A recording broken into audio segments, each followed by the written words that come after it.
여러분 안녕하십니까? 오늘도 날씨가 31도가 넘는 것 같아요. 아주 후끈후끈합니다. 이렇게 더우면 자전거 못 합니다. 이 지면 복사라고 호흡이 가빠서 못 해요. 그냥 다 새까맣게 탑니다. 저녁에 타야 될 것 같아요. 이른 새벽에 타든지 저녁 늦게 자전거를 타야 될 것 같아요. 그리고 또 일기예보에 의하면 오늘 6월 6일이죠. 근데 다음 주 수요일부터 6월 10일부터 장마가 시작된다고 그래요. 장마에 미리미리 대비해야 될 것 같습니다. 그 전에 자전거를 좀 열심히 타야 되는데요.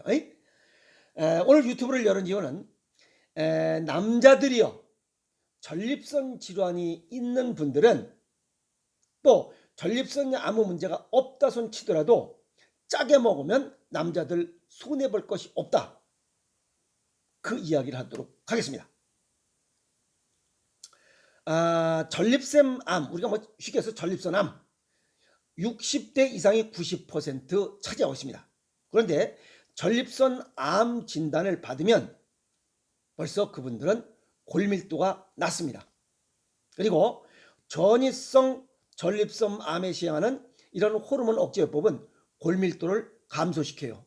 또 거세 저항성 전립선암 환자에게 항암요법을 쓰면 이 항암요법을 쓰는 다수의 환자에게서 골다공증이나 골감소증이 발생하더라 하는 결과가 나오고 있는 겁니다.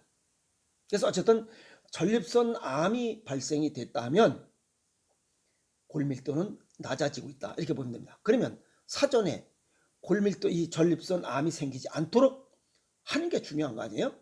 네. 그리고 수술적 거세요법은 남성 호르몬의 급격한 소실, 남성 호르몬이 나오지 않는 거죠. 줄어드는 거죠. 또 골밀도 감소를 유발시키고 있다. 이런 요법을 쓸 때 수술 후에 골절 위험은 약 10% 정도 올라가고 수술 후에 9년 동안 쭉 보니까 골절 위험이 50%가 넘더라는 거예요. 그럼 굉장히 높은 수치입니다. 50%면 10명 중에 5명 부러진다는 거잖아요. 또 생식샘 자극 호르몬 분비 호르몬 작용제를 통한 화학적 거세요법도 비슷한 부작용을 발생하고 있다라고 이렇게 나오고 있습니다.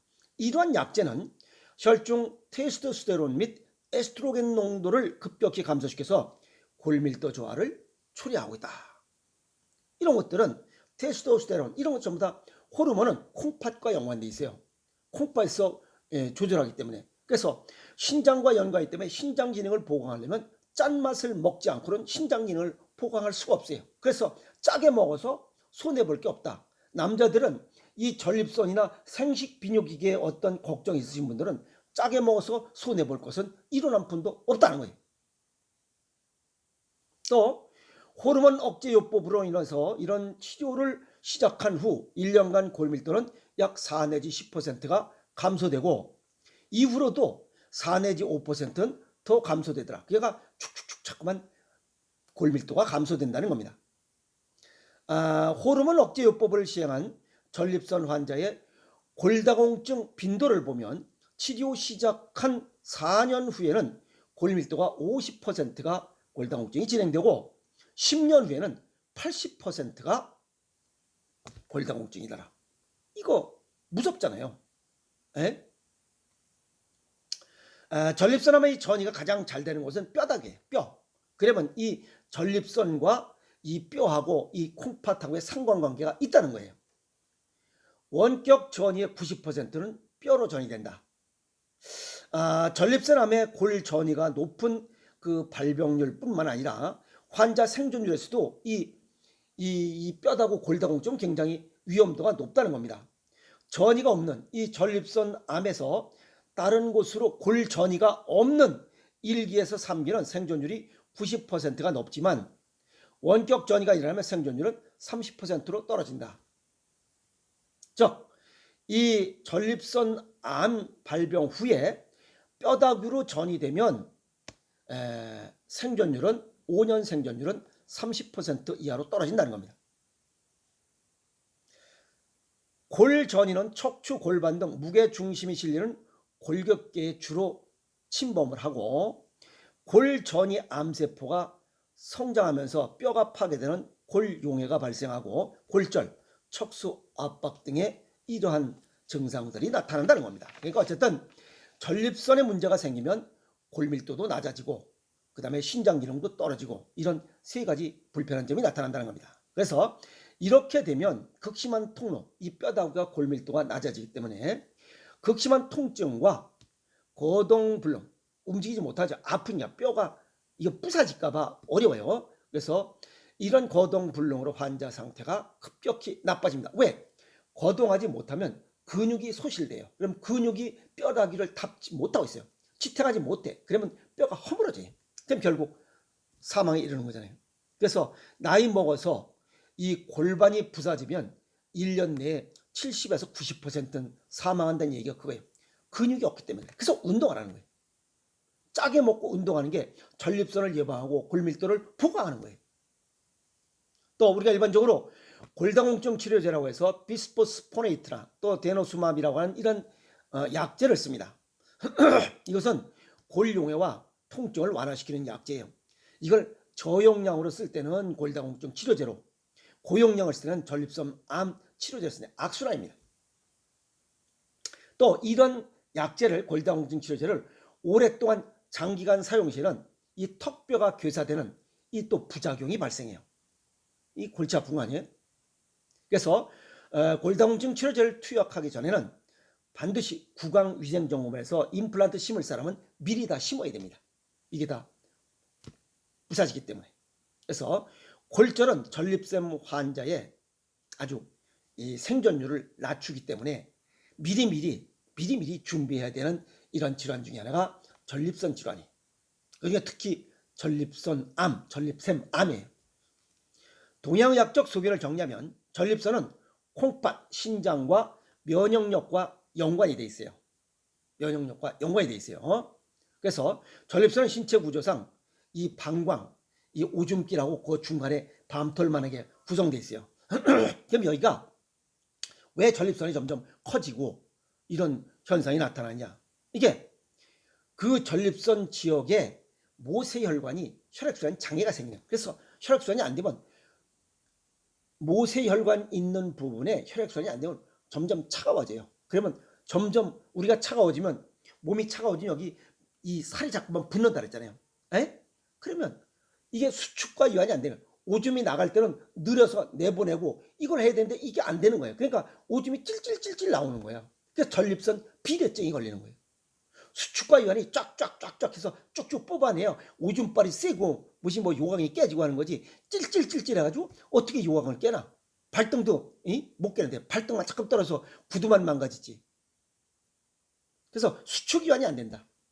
그러다 보면 거기가 차가워지면 거기에 염증이 생겨요. 그래서 전립선염이야. 거기 염증이 생기면 이게 좋아지고 나빠지고 좋아지고 나빠지고 해서 거기 이상세포가 생기는 거. 그게 전립선암이에요. 이런 데에는 또 문제가 있어요. 스트레스가 과다 누적돼도 혈액순환 장애가 생기면서 전립선에 제일 먼저 치명타가 와요. 그래서 남자들의 경우는 스트레스를 받으면 발기부전, 발기가 잘 안 됩니다. 그게 스트레스와 이게 생식비뇨기가 연결돼 있다는 거예요. 그래서 모세혈관의 순환장애, 생식비뇨기가 많이 분포돼 있어요. 모세혈관이. 그래서 문제가 생기는 겁니다. 그래서 승질내지 않도록 하세요. 그래서 이런 전립선암이 있으신 분들은 성질이 더러워요. 그게 발기부전이에요. 그러니까 성질이 더 나는 거예요. 스트레스 많고 성격이 까칠한 사람들이 이런 걸 걸려요. 그러니까 그러려니 하라. 그러려니 하려면 나를 기준으로 세상을 보면 안 돼요. 저 사람도 나와 의견을 달리할 수 있다라고 하는 것을 이제 깨우쳐야 돼요. 그럴 수 있고 인정해야 돼요.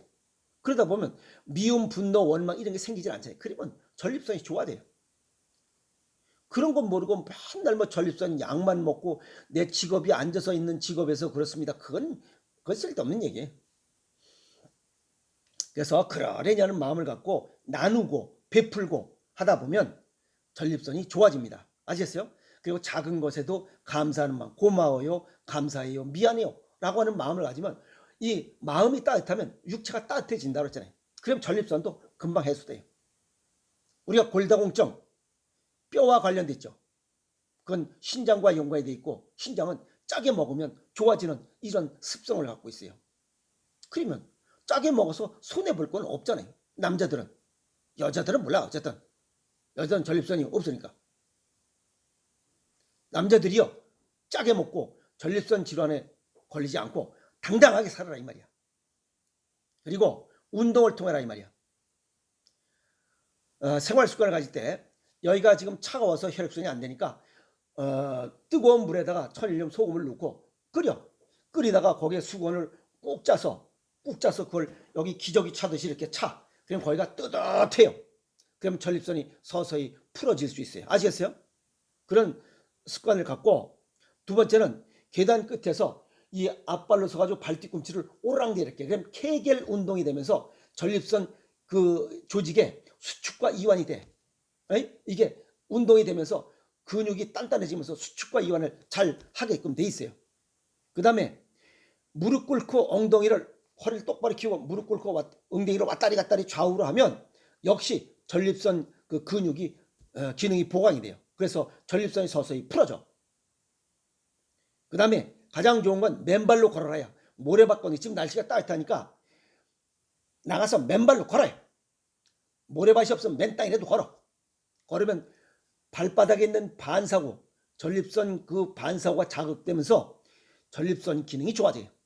그렇게 해서 뭔가 식습관과 생활습관, 식습관은 짠맛을 먹어라.